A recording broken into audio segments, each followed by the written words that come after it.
Hello and welcome. Today, we're cracking the door on a history of epic proportions. A history littered with billion-dollar dreams turned into dusty tombstones, the story of the US military's most expensive abandoned projects.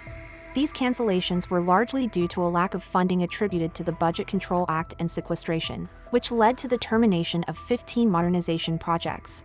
In today's video, we will only talk about numbers 15 to 11. Think you know everything about the world's mightiest war machine? Think again. This ain't your average parade of tanks and fighter jets. We're diving deep into the murky waters of canceled contracts, budget black holes, and futuristic tech that never saw the light of day. But first, let's establish the scene before we unleash this onslaught of bureaucratic gaffes. This isn't a story of incompetence. It's a story of ambition colliding with reality, of dreams exceeding the grasp of even the most well-funded military on Earth. A recent report by the Center for Strategic and International Studies revealed that the Pentagon spent a staggering $51.2 billion on 15 major programs without any fielded systems to show for it. 15 to 11 number project details. Future Combat Systems. Let's start with project number 15, the Future Combat Systems. This Army project, with sunk costs of $18.1 billion, was ultimately superseded by the Ground Combat Vehicle Program, which, you guessed it, was also cancelled.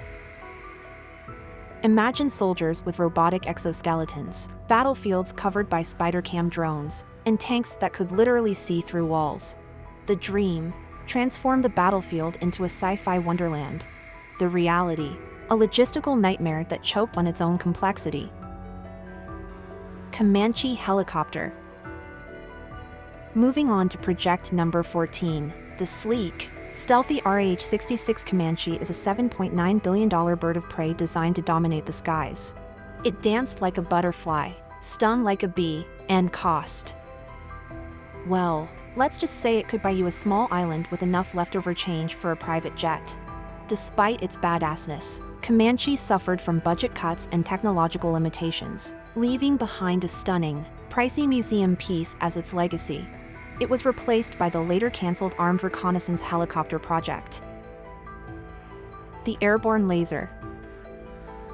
Project number 13 takes us into the realm of space with the National Polar Orbiting Operational Environmental Satellite System. Remember that scene in Star Wars where they blew up a Death Star satellite with a giant laser? Yes, the Air Force kind of wanted to do that too, with a $5.2 billion project called the Airborne Laser. Imagine a Boeing 747 strapped with a giant eye-poking laser beam capable of zapping missiles out of the sky. Cool, right? Well, cool until you factor in the laser's finicky nature and the astronomical price tag. It turns out that zapping missiles with lasers is harder than it looks in the movies. The Defense Weather Satellite System, which unfortunately also failed, took its place as the program's replacement. Number 12, the VH-71 Presidential Helicopter. Remember that scene on Independence Day where President Bill Pullman made a badass exit in a futuristic chopper? Turns out, the US government kind of wanted that too, to the tune of $3.7 billion. Enter the VH-71 Presidential Helicopter, a flying palace designed to whisk POTUS around the world in luxurious, bulletproof style. It boasted features like a self-destruct system, missile jammers, and enough legroom to make even the tallest Secret Service agent do the Macarena.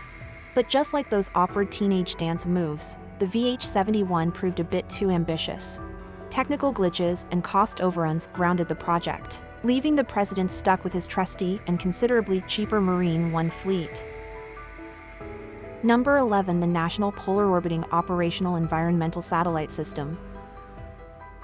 Ever wondered how the Air Force predicts the weather for those crucial bombing runs?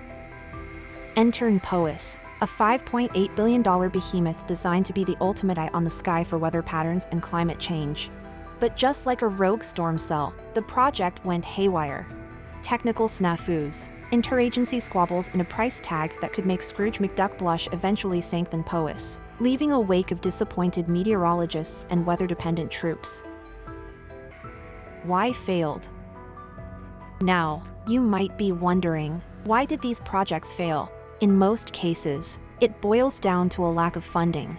Sequestration, which imposed indiscriminate budget cuts across the military, played a significant role. Former Defense Secretary Robert Gates highlighted sequestration as the greatest threat to the U.S. military, emphasizing its impact on various projects. Take, for example, Project Number 11, the VH-71 presidential helicopter, a Marine Corps venture that cost $3.7 billion. The project was initially abandoned but later restarted as the VH-92A presidential helicopter. And there you have it, the first part of our exploration into the most expensive projects abandoned by the U.S. military. It's incredible to think about the vast sums of money invested in these initiatives, only to see them halted for various reasons. But this isn't just a story of wasted dollars. It's a story of lessons learned and of pushing the boundaries of what's possible, even if we stumble along the way. It's a reminder that even the mightiest war machine can't conquer the laws of physics or the fickle whims of the budget gods. All of that for now. A detailed look at the causes for these programs' collapse and what lies ahead for the upcoming generation of military technology will be covered in Episode 2. And hey, if you've got any suggestions for our next deep dive into the world of defense spending gone wild, hit the comments below. Until next time, remember, even the best laid plans of mice and generals can go horribly, hilariously wrong.